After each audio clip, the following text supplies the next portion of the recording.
Muling ipinaramdam ng Naval Forces Southern Luzon, Ako Bicol Party List at iba pang volunteers ang kanilang pagmamalasakit sa mga Bicolano sa kanilang medical mission sa Barangay Burok-Busok, Buhay, Camarines Sur kahapon. Umabot sa 200 residente ang nakinabang sa kanilang iba't ibang serbisyong medikal at dental.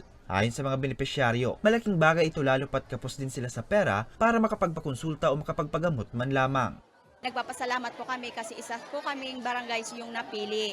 At saka po talaga nakakagalak po at nakakatuwa na talagang lahat po talaga tayo may problema sa kalusugan. Kaya sa simpleng pamamaraan po to talagang nakatulong po kayo yung mga Philippines Navy. Kaya sobra po kami nagpapasalamat sa oras at saka po sa panahon. Unang pasasalamat minina nakaabot kamo digdi and maugma kaming maray sa tabang na ini. Maliban dito, nag-alok din ng libreng gupit at namahagi rin ng 600 food pack sa mga dumalo ang NAVFORSOL. Ayon kay Lieutenant Commander Orlan Orozco, layon nilang maidala ang mga serbisyong ito lalo na sa malalayong lugar sa Kabicolan na walang gaanong akses sa serbisyong medikal. Gawa namin to kalimitan sa mga isla, sa mga ganitong lugar na rural para maiparamdam naman sa mga kababayan natin na sabi nga nila ay mga nasa laylayan na hindi sila nakakalimutan ng ating pamahalaan. Ano po?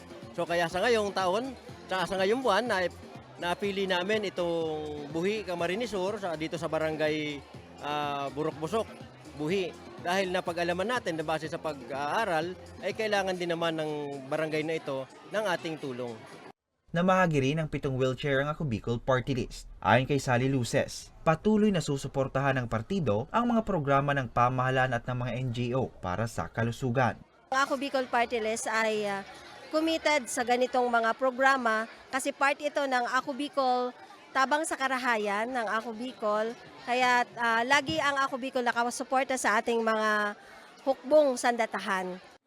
Nagpasalamat naman ang barangay sa inisyatibang ito ng NAVFORSOL, Ako Bicol at ng mga katuwang na volunteers. Hindi nga kami maka-expect na kaming barangay po ang napili dito. At saka, siyempre, kasamaan ko po na mga barangay council, nagpapasalamat din kami sa mga tao na naki-operate ngayon na activity.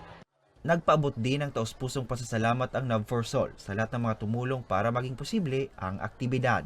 Para sa mga balitang Tatak Bicol, Hercules Barbacena.